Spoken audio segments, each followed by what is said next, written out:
Back to our Creator Studio weekly webinar series. For those of us who have been here before, welcome back at least. But for those of you who are new, my name is Dre. I'm a customer success engineer at Moveworks, and I'll be your host this week for our webinar session. So let's go ahead and get started. I want to show some of the one of the next week's session quickly, just a little preview.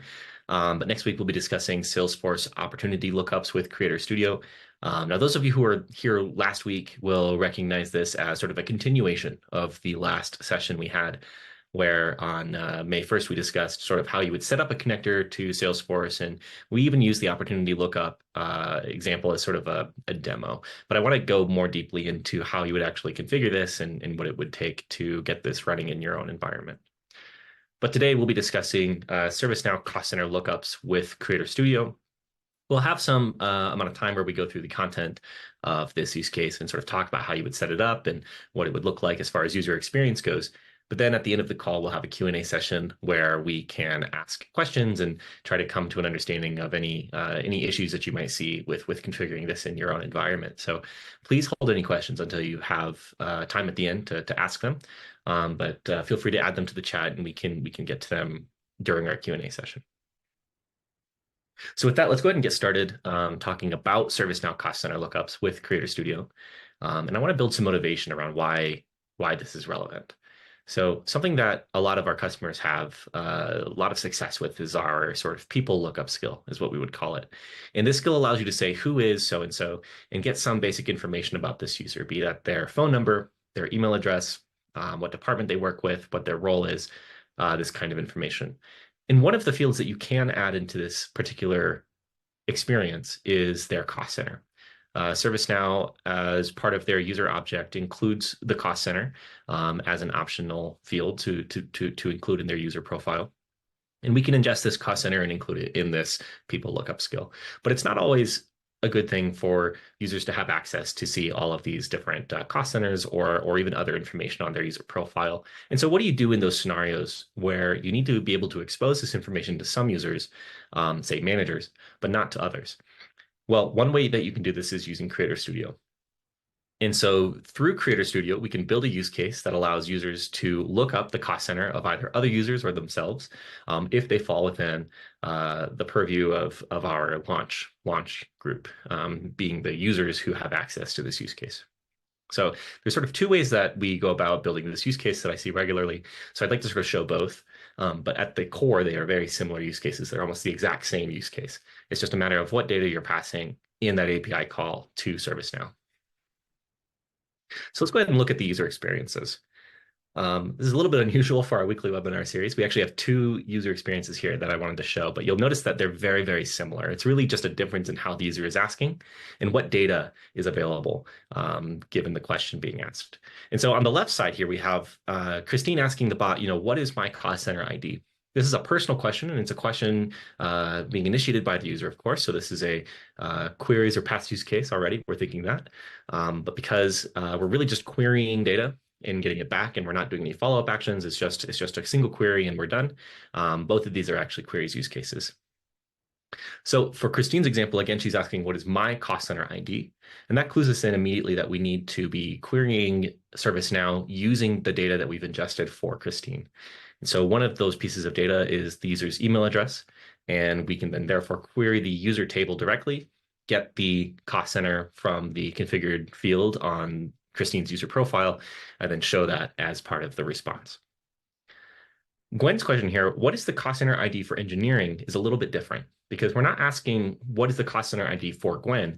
We're actually looking to get in the CMN cost center table, which one of those cost centers records are related to engineering.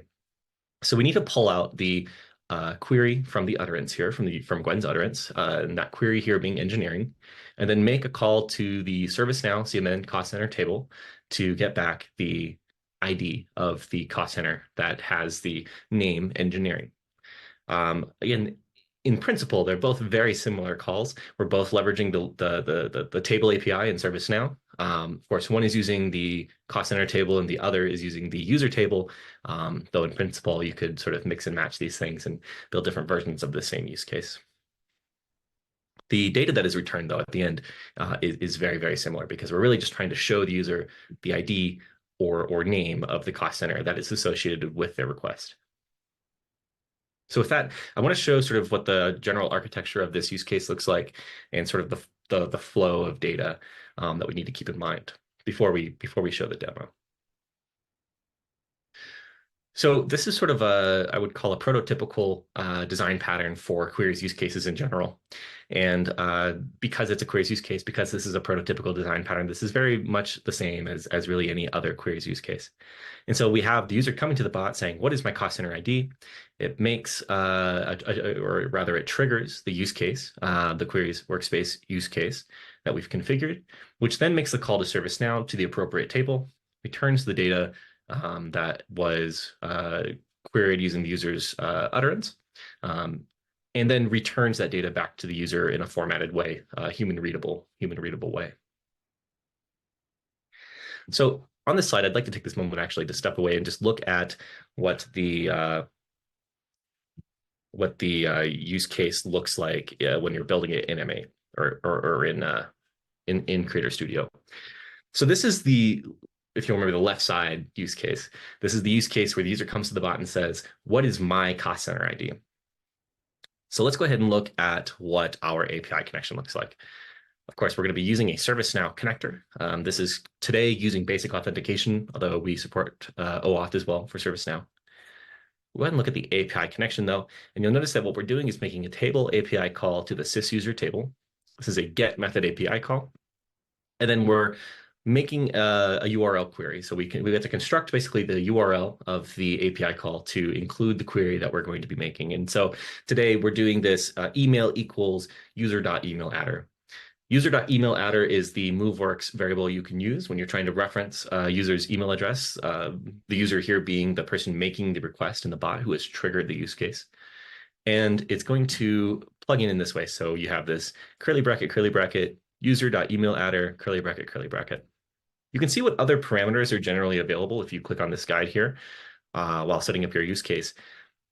But I find, generally speaking, that the user email address is probably the most commonly used user attribute in use for this for a queries use case. Additionally, we want to configure the key such that sysperm display value is set to true. This is just so that way when ServiceNow gives us our return, it doesn't show just a bunch of sys IDs and non-human readable data. It's actually going to return data that we can view. And so you can see down here sort of what that would look like. You would have sort of this list of user attributes. Of course, this is a demo instance, so a lot of these are empty. But then you'll find things like cost center in here. It's currently showing as empty, but for our demo user, it won't be empty. Finally, we do our labeling and grounding of our API response. And again, we're just going to pull out the cost center display value as well as the title, just so that way we have enough data to show a relevant piece of information when we do this as our use case. So I want to contrast that, though, with our cost center ID by department query. So you can really just think of this as cost center by attribute. It doesn't have to be department. It could be really any attribute that's in your cost center table. But this is, of course, today focusing on department. So we'll go ahead and look at the differences here as far as our API call goes. Again, we're using the same connector. This is going to be this same ServiceNow connector, but the difference is the table that we're calling. So we're even still using the ServiceNow table API. We're just calling the CMN cost center table instead. Again, this is a get method. Really, everything about the API call is the same except for this query. So the table is different and then this query. So we're going to actually pull out engineering in our example and from the user's utterance and then include that into our sysparm query. You enter this the exact same way that you would the user attribute with curly bracket, but instead query is this sort of special variable that we use in queries that is going to be sort of defined through step 6, triggering and parameters. Again, you can sort of see what this looks like when you are testing. So we've tested with engineering and you get back sort of the CMN cost center record and all of the data available in that table for it. Just like the other use case, we need to ground our response. So we do that here. In this case, I have engineering and account number configured. And then just any other data you want to include can be selected. But because this is just a use case to find the cost center ID, I haven't configured anything else. I think that sort of helps keep things a little bit more on track and easy to to locate.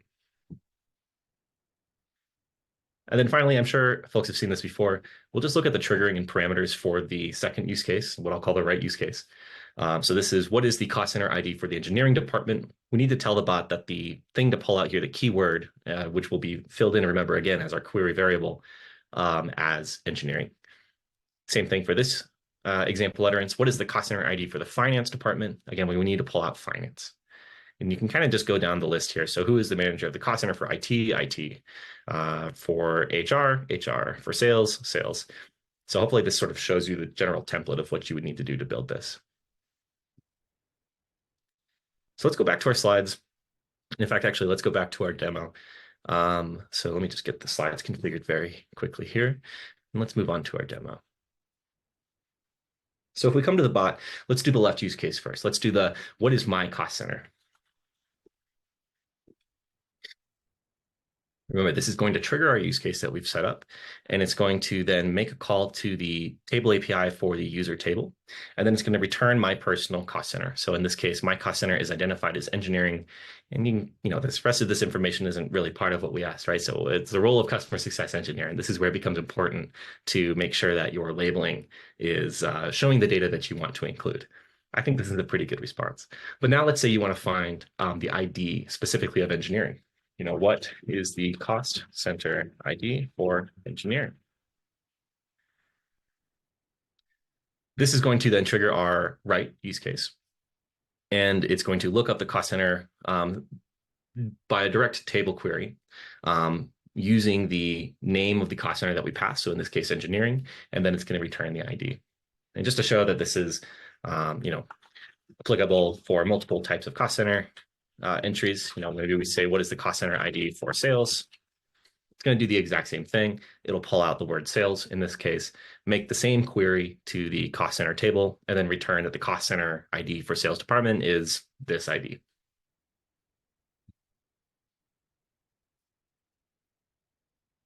All right, so with that, I want to go ahead and before we move over to the Q&A session, just share a few resources that you can use to learn some more information about building this use case, some guidance, and places where you can get help.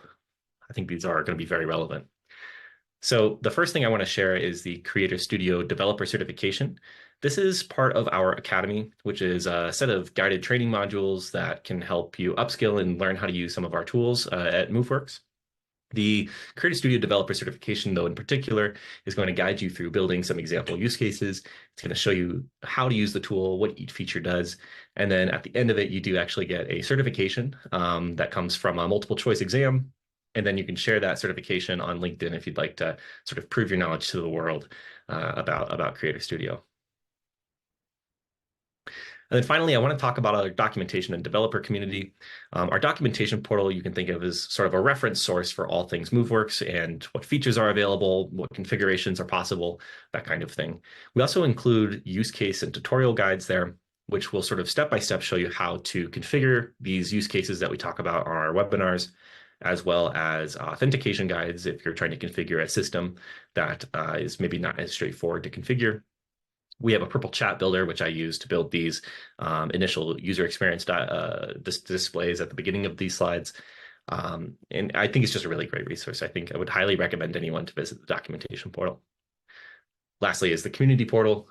This is, you can think of it sort of as a forum where you can go and get help from other stakeholders, be that project managers at Moveworks, product owners, other customer success engineers, or even other customers.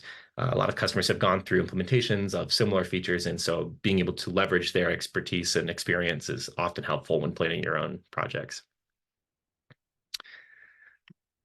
Well, that's all I have to share today, so thank you very much again for joining us. We'll hand off to the Q&A session, and I'm going to go ahead and start a poll in case anyone would like